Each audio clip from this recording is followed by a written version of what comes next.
Sholat duha itu bukan wajib, tapi sunnah. Hanya sunnahnya itu sunnatun muakkadatun. Sunnah muakkadah itu sunnah yang mendekati wajib, sunnah yang teramat penting. Kalau dulu kan kita belajar bahwa sunnah itu adalah sesuatu yang dikerjakan berpahala, tidak dikerjakan tidak mengapa. Tapi di sunnah muakkadah itu beda sebab kalau yang sunnah muakkadah ditinggalkan, ini akan berpengaruh kepada kesehatan kita, rezeki kita, nasib kita, dan kualitas hidup kita. Contoh, qobliyah ba'diyah itu juga sunnah muakkadah. Kalau kita tidak lakukan qobliyah ba'diyah, sholat kita yang wajib itu enggak naik. Ingat enggak cerita-cerita saya tentang sholat sunnah qobliyah ba'diyah? Dikisahkan, ya saya punya guru ngajarin kepada saya bahwa sholat itu ibarat burung. Burung ada sayapnya enggak? Ada. Nah, terus burung apa yang punya sayap tapi dia enggak terbang? Masih ingat apa jawaban guru saya? Burung yang punya sayap tapi dia enggak terbang, namanya burung malas. Itu kalau dia tahu dia punya sayap, udah tahu kenapa dia tidak terbang. Yang kedua, kalau dia tidak tahu bahwa dia punya sayap dan lantaran itu dia tidak terbang, namanya burung blow-on. Nempel kok di badannya tapi dia enggak tahu. Karena itulah dia tidak terbang juga. Nah, sayapnya sholat itu qobliyah ba'diyah. Tidaklah tertegak itu sholat yang wajib tanpa yang sunnah. Begitu. Nah, karena itu sunnatun muakkadatun itu. Sunnah yang muakkadah, qobliyah ba'diyah menjadi pasangan sholat yang wajib. Nah, sholat sunnah duha juga begitu. Sholat sunnah duha itu termasuk adalah sholat sunnah yang muakkadah. Dari mana dasarnya? Ada satu riwayat ya dari Abu Hurairah. Awsani khalili, mewasiatkan kepadaku kekasihku. Ya, 3 hal yang tidak akan aku tinggalkan selama-lamanya. Salah satunya adalah sholat duha 2 rakaat. Pertama, dari sebab kenapa kita tidak terbiasa sholat duha, bisa jadi karena kita tidak tahu. Kalau kita tahu, insya Allah kita akan terdorong untuk bisa dan terbiasa sholat duha. Apa-apa juga kan kalau tidak tahu, tidak terdorong. Kita tidak tahu tentang sesuatu, yang manalah kita kemudian bisa kenal, bisa dekat, dan bisa melakukan. Jadi penting nih, mengetahui tentang fadilah sholat duha. Yang kedua, barangkali karena kita tidak terbiasa, ada di tengah orang-orang, ada di sekumpulan orang-orang, yang memang rajin melakukan sholat duha. Kita nggak punya keluarga, kita nggak punya teman, kita nggak punya lingkungan kerja, lingkungan usaha, yang betul-betul sholat duha itu terlaksana. Ya akhirnya, kita nggak biasa sholat duha, gitu. Kita merokok karena dekat orang merokok bisa. Kita doyan makan karena dekat orang yang doyan makan bisa. Kita jadi rajin sholat berjamaah karena dekat orang berjamaah bisa. Kita rajin ngaji karena teman-temannya pada ngaji semua bisa. Kita ke diskotik karena teman-teman kita pada ke diskotik semua bisa. Kita rajin belajar karena teman-teman kita semua gairah belajar bisa.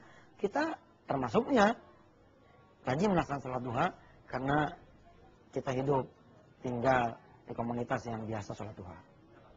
Yang ketiga, disadari atau tidak sistem pendidikan kita sudah membuat kita ini tidak terbiasa sholat sunat duha, tidak terbiasa mencintai Rasulullah Sallallahu Alaihi Wasallam.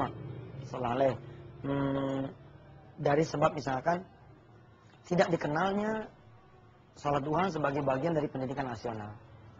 Barangkali karena negara menganggap ini tidak perlu diatur karena ini kan persoalan pribadi bangsa. Silahkan bagi penganut agama Islam melakukan sholat duha.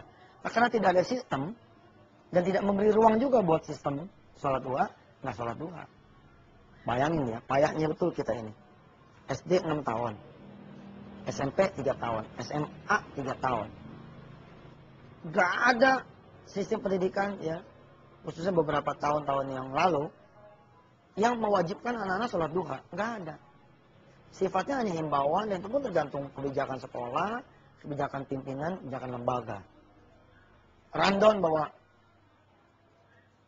masuk pertama itu harus sholat duha, nggak ada. Walhasil, kita adalah orang yang 12 tahun tidak terbiasa sholat duha. Bagaimana mungkin kita mau terbiasa? Kelamaan tidak terbiasa sholat duha. Susah. Harus dimulai. Alhamdulillah, sekarang ini banyak sekolah-sekolah Islam yang memfardukan anak-anaknya itu sholat duha. Walaupun dia itu sholat sunnah. Sebagai pembiasaan, agar anak-anak mereka terbiasa. Darul Quran adalah salah satunya. Gak boleh itu anak-anak masuk ke sekolah, beraktivitas di pagi harinya, sebelum dia melakukan sholat duha. Yang diambil pun bukan 2, tapi 6. Supaya apa? Supaya anak-anak benar-benar terbiasa dengan sholat duha. Gitu. Ya, membangun kebiasaan sholat duha sejak dini itu subhanallah adalah sesuatu yang mulia sekali. Alhamdulillah banyak keluarga-keluarga muslim sekarang yang pada sholat duha bareng di pagi hari, ya kan? Saya pribadi aja nih, anak saya yang paling kecil saja, si Hafiz misalkan yang baru sekarang nih saat ini kita melakukan rekaman ini usianya 6 bulan. Itu kita sholat duha dudukin aja, tidurin aja di sejarah kita. Supaya dia benar-benar masuk ruh dengan ruhnya, ruh kita dengan ruh dia, tahu bahwa anak ini ayahnya lagi sholat duha, mamanya lagi sholat duha, begitu. Lembaga pendidikan Darul Quran di pesantren tahfiz Darul Quran Internasional dari mulai tingkat TK dan SD udah diwajibkan sholat duha. Kayak apapun tuh anak-anak lucunya, bercandanya, ngegemesinnya, ada sholat duha gitu loh. Mereka udah siap dengan wudhunya, mereka udah siap dengan kain dan mukenanya. Ya secara caranya mereka aja. Yang penting mereka kudu tahu ada sholat loh di pagi hari namanya sholat sunat duha. Sholat duha itu utang kepada Allah. Jadi gini ya, kita ini kan setiap sendi ini harus bayar kepada Allah Subhanahu Wa Taala. Bayar kita ini udah make badannya Allah. Ya roh kita pikul. Kalau saya sebagai ayah dan suami saya, berarti saya menanggung dosa istri saya. Kalau istri saya tidak sholat duha, ya, seorang istri menanggung beban suaminya kalau suaminya tidak sholat duha. Anak tidak pada sholat duha, yang nanggung orang tuanya. Anak, orang tuanya tidak sholat duha, ikut juga nanggung nih anak. Minimal akan ditanya sama Allah, kenapa nggak pada ngasih tahu, kan begitu.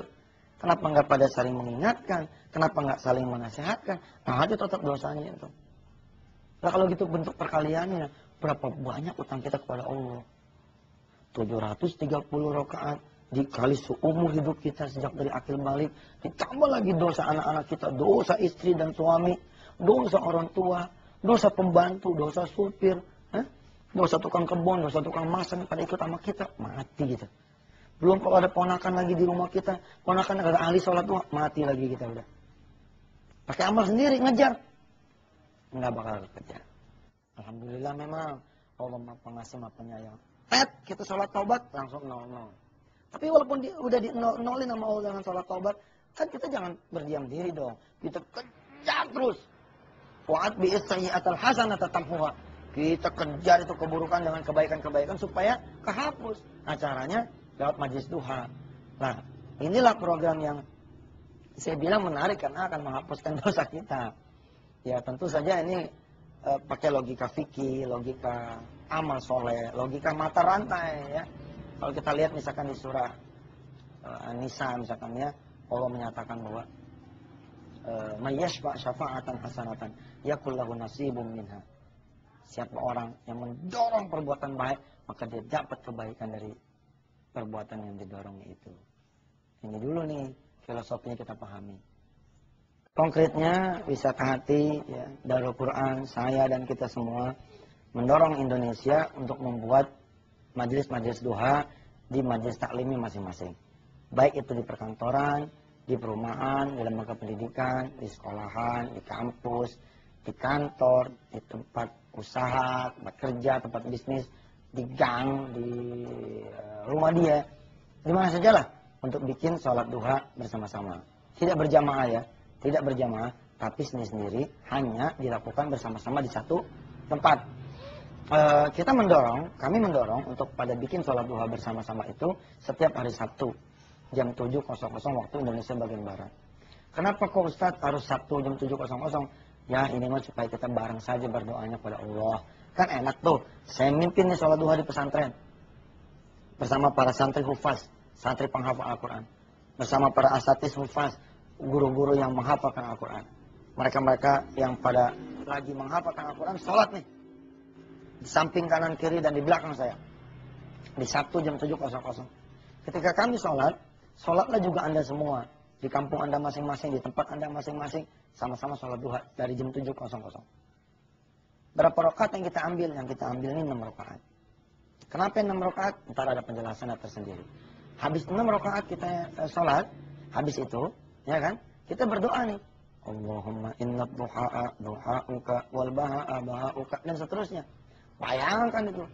Kita berdoa, kita sholat bareng dengan jutaan orang lain di tanah air kita ini.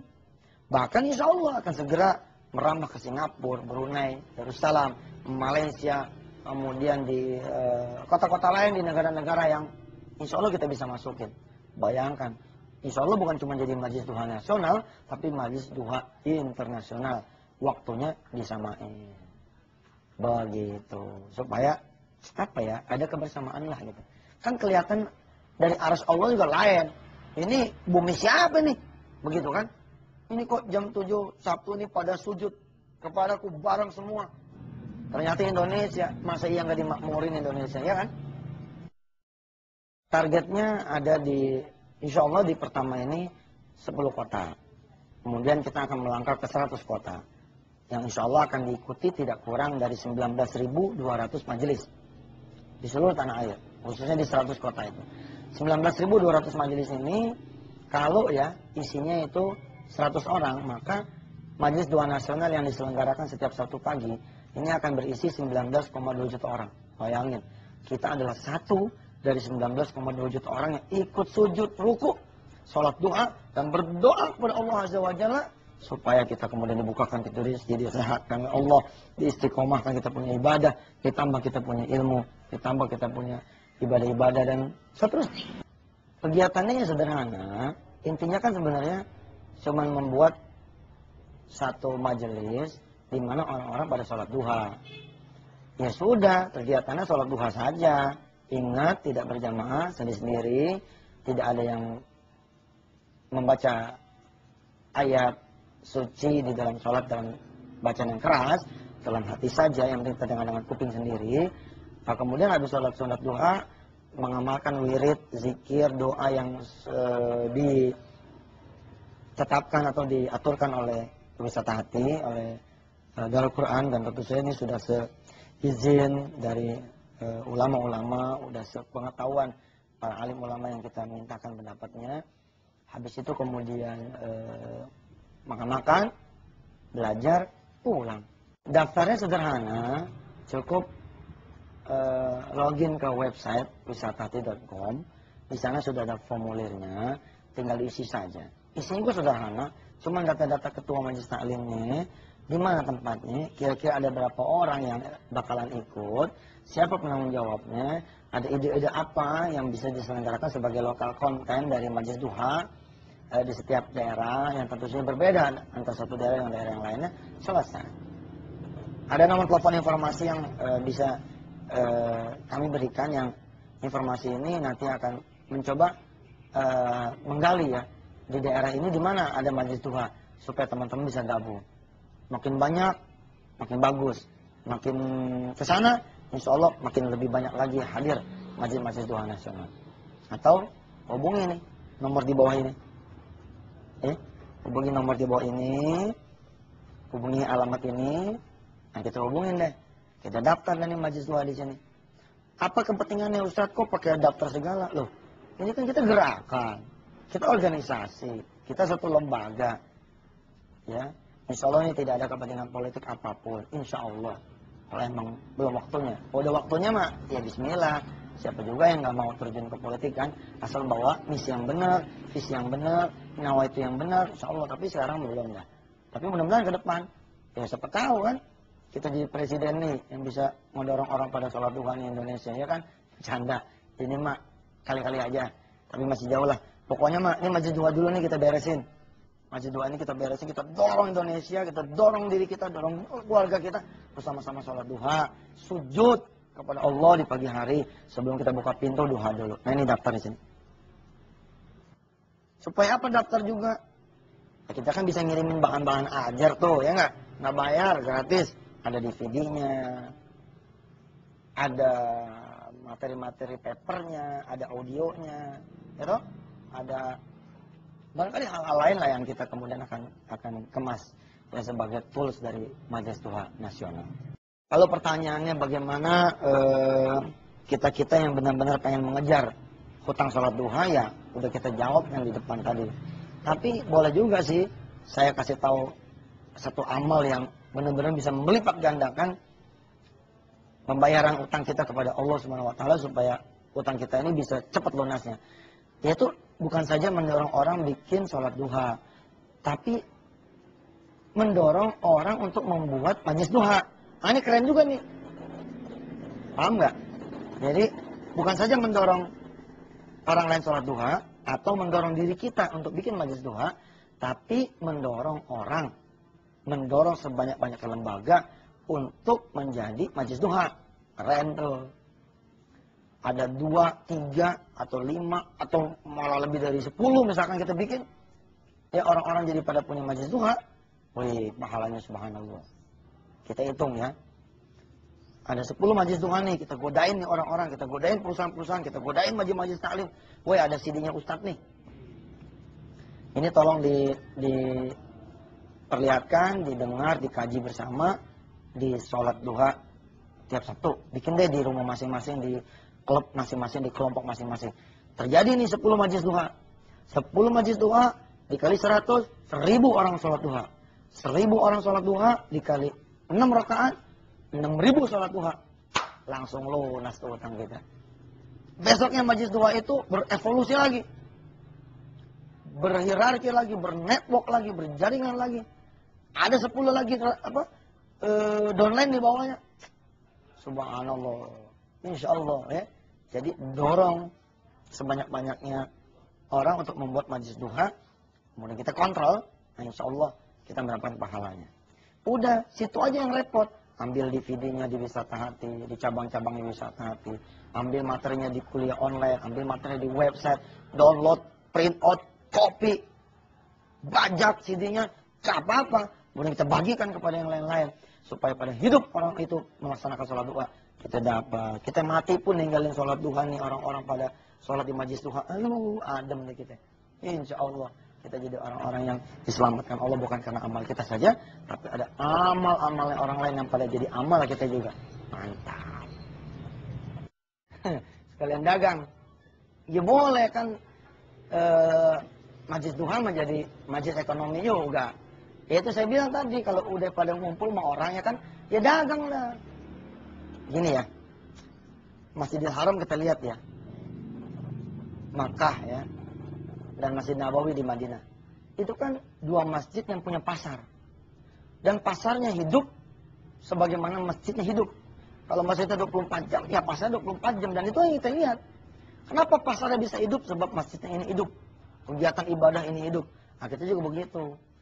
Majelis duha ini udah hidupnya, kita bisa dagang. Dagang apa aja penting halal ya enggak? Enggak usah takut. Saya mah begini ya. Kalau ada orang bilang begini, ya Ustadz Yusuf tuh dagang tuh. Ya, ini aja daripada gue minta-minta, mending gue dagang. Daripada kita menjadi bangsa yang pengemis, mending jadi bangsa yang pedagang dong. Kita datang nih. Begitu datang sholat duha, kemudian kita lihat, ini orang-orang sholat duha pada pakai sendal. Jualan sendalnya sholat duha deh. Bagaimana tuh sendal sholat duha? Pikirin aja situ, dagang sendiri aja. Mula-mula kita dagang di majelis kita. Kita bikin, kita pesen sholat, kita pesen atau sendal, warnanya misalkan putih. Ya, biar sesuai dengan kerudungnya, sesuai dengan mukenanya, sesuai dengan koko dan kainnya. Kita bikin warna putih. Kita bikin warna coklat. Kita logoin di situ MDN, Majelis Duha Nasional. Orang yang pakai sendal ini akan ingat terus sholat duha. Keren juga. Nggak apa-apa tuh. Bisa situ yang dagang, bisa saya yang dagang. Siapa aja yang cepet. Nanti jangan main sikut-sikutan ya. Kalau gua dagang lu cut lagi. Atau saya lihat situ dagang, saya cut. Nggak ada cerita. Kita dagang aja yang bener. Boleh dagang itu boleh. Malah asik juga tuh ya. Sendal duha nasional. Baju koko duha nasional. Pecinya sholat duha nasional. Menarik juga. Bros. Orang-orang sholat duha, habis sholat duha, makan pakai piring. Ustaz, bikin piringnya, Ustaz. Boleh ya nggak boleh? Mah, ada foto saya di situ, kagak boleh. Ntar dikit-dikit bikin jam tangan, ada foto saya, bikin jam dinding, foto. Nah, itu yang nggak boleh. Nggak boleh ada pun satu anggota majelis duha yang dagang, lalu pakai atribut foto saya. Nggak bisa. Tapi kalau pakai logo, boleh. Logo mah nggak apa-apa. Begitu makan, ya, mau nyendok nih, tulisan di situ begini.